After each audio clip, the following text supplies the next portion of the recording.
This week on Ryan and Megan, we discuss how kids have changed the way we travel.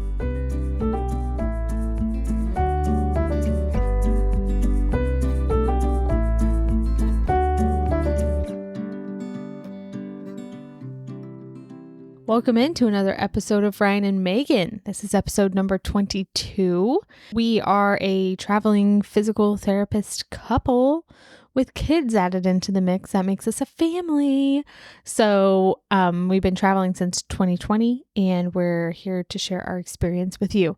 Today we are talking about how kids have changed our travel. This is a continuation of our little mini series on all things family and traveling with a family. Before we do, if you could, just please leave a 5-star review wherever you're listening to this podcast. We would greatly appreciate that. So, number one, what would you say is the biggest takeaway about how kids have changed our travel? And I'm guessing on what you're going to say, and I think I know. Oh, I don't even think I know. What is the biggest change? Well, it's the going, it's the exploring.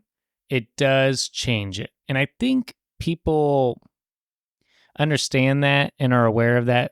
I think that's why a lot of times travelers put off having kids. And there is truth to it. But there's always... But it's not all bad. It's not all bad. Right. And kids are a blessing. But just to give you a perspective, Megan and I traveled for about 2 to 3 years. I think more too. 2 to 3 years as just a couple. And in that short amount of time, we got to see a lot of things. Mm-hmm. But we would travel very, very hard, and we would do a lot of camping to save on cost. Mm-hmm. And so it was not unusual for us to get off on a Friday and drive 5+ hours to wherever we wanted to go, find a camp spot that night that we hadn't had reserved, tent camped, or really we had a rooftop tent on our adventure vehicle, and then get up early the next morning and go into a national park or whatever.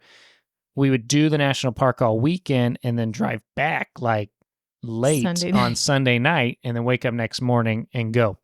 And so if you imagine having a little baby or young kids in that scenario, nobody's going to have fun and you're not going to survive. It's just not doable. You know, it's just not realistic to go that far. Our kids right now are 2 years old and 8 months old, and they would not survive in the car for longer than about 2 hours. Mm-hmm. I think 3-hour drive is like our max. That's if they're like napping really and that's well. Like if they're doing well. And so, and it's not because they're bad kids or unruly. They just, they don't want to sit that long. There's only so much entertainment they can have in the car. And, they just get upset, and then we have to make multiple stops. It's not like you can drive and just gain a lot of miles. Mm-hmm. So naturally, that when we started having kids, that slowed us down. There's the natural part of like actually having the kids. You're pregnant, you can't do quite as much. Then you had our first, and then you were recovering from the C-section or even just childbirth in general. You're trying to figure out what's it like to be a parent. So you naturally kind of slow down, but I really feel like this whole experience, and even still now, it's just a constant like pumping the brakes because you want to go and do all the awesome stuff you did before.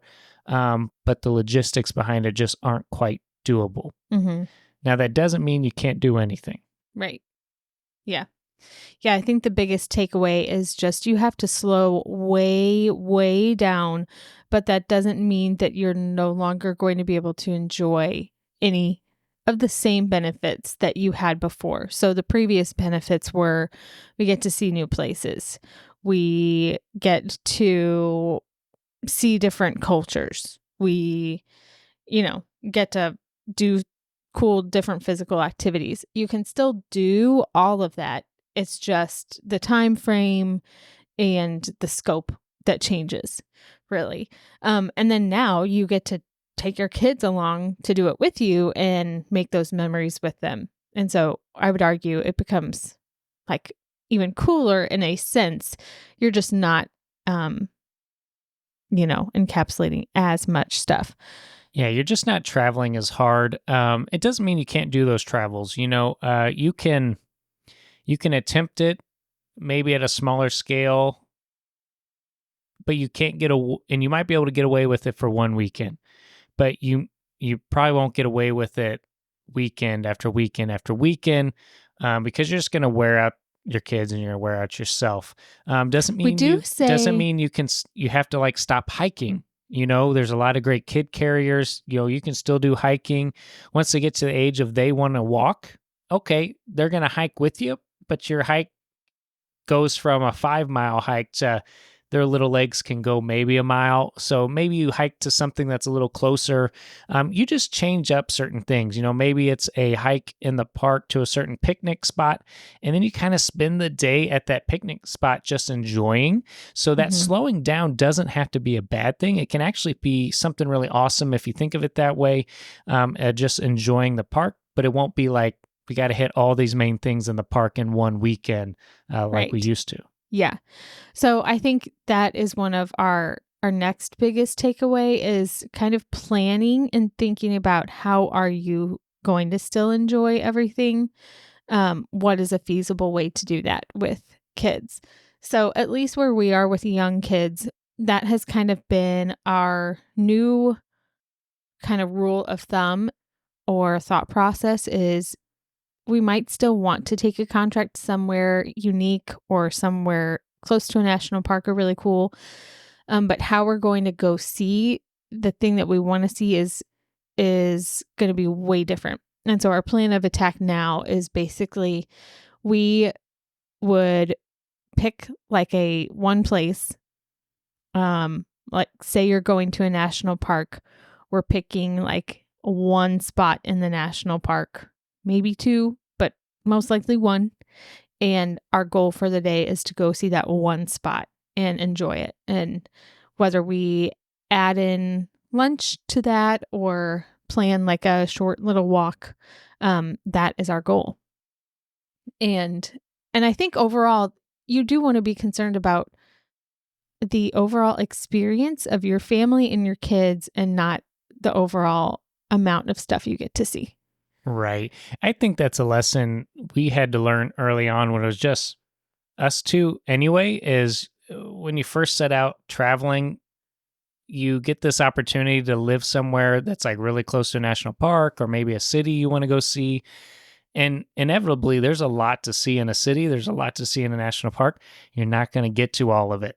And you'll try, no matter how much we warn you, you're going to go out there and you're going to try to see everything, but you're going to burn yourself out and you still won't see everything. And so even when it was just us, it was kind of Yeah. like, okay, it's not a failure if we don't see everything. It's just a good excuse for us to come back. And then with kids, it's going to Yeah. be a lot more like that. And so just enjoy being with them, enjoy the one area you're going to. And that's not a hard line. You could do two or three, but you're going to be thinking a little bit slower, especially with the younger kids.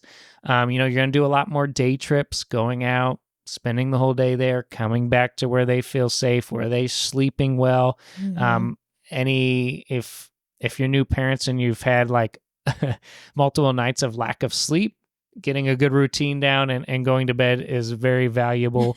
Yeah. I think you can do some camping. But it might be one night here and there. And again, when they're really young, it's a lot harder to camp. And so you're probably going to try to do day trips. Mhm. As they get older, I think that's great. Start introducing them to that stuff. So then you can go more, they can hike more, they're used to it. But again, just like how, since we're physical therapists, you don't just have someone hop right into really tough exercises. It's like you got to kind of build them up to it a little bit and just know that early on, they're just kind of needing more care. And so you Mhm. can't push it too much. Let's talk about some of the benefits though that we think your kids and you will get traveling to new places. So even though it looks different, what are some of the values and the good qualities that they get out of that. So one of those, I think, is that they are getting to be in person, um, in new and different locations, like landscapes, environments. That is still really valuable. So you might be hearing like, oh, it changes so much. We don't get to see as much stuff. The pace slows down. Is it even worth doing? But you still get those benefits of them seeing different places, which is really unique, because it just expands your understanding of the world. It's going to give your kids more context when you're teaching them about something or reading them a book. They might be able to make connections.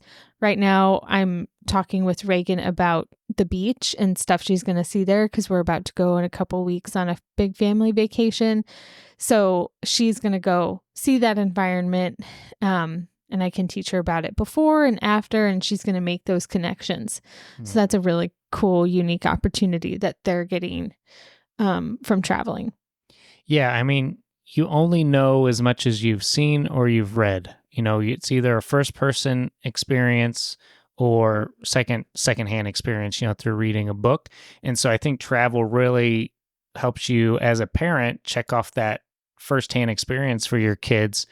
Because, like you said, you know, when they get to stay out in Arizona on a contract with you and you're living in Arizona for 3 months, I mean, they are immersed in desert or they're immersed in mountains or beach.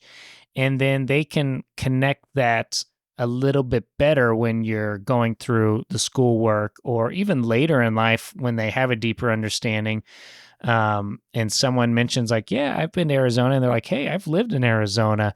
There's just a greater connection. We feel that our life has really expanded by just the places we've traveled. I don't know how many times I see patients that are from an area that I've lived in or I've visited, and I Yeah, can it just does give you a lot more connection points with people. I can connect deeper with them. I can understand them deeper. And that's just like landscape and location. But there's other stuff too, like culturally, you know, in different states, people do different things. There's different cultures, and you get to be a part of that. There's different socioeconomic status that you experience. And so when you're stuck in one place at a permanent job and in your neighborhood, that's not a bad thing. But that's all you've seen. That's all you know. And so you don't have anything to kind of compare it off to. So I think that really broadens kids' imaginations, really great for kids. Yeah, and I think another cool lesson they can learn from going to different places is the pace of life can be different depending on um, where you're living. For us, we've even experienced this when we took our first contract. We were in a really small town.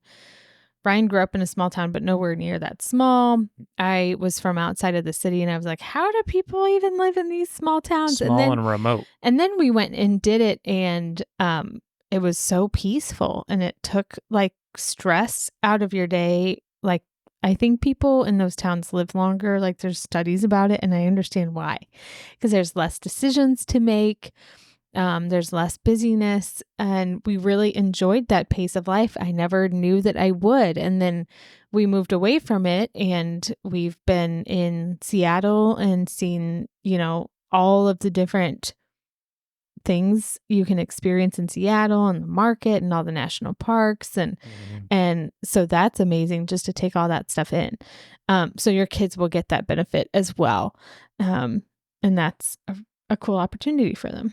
Just a small little side note, that little mountain town, the high school, the town was so small that the high school football team, they did have a football team, but they would play other small mountain town football teams, and they would play 7-on-7 football because they just didn't have enough kids for full football teams.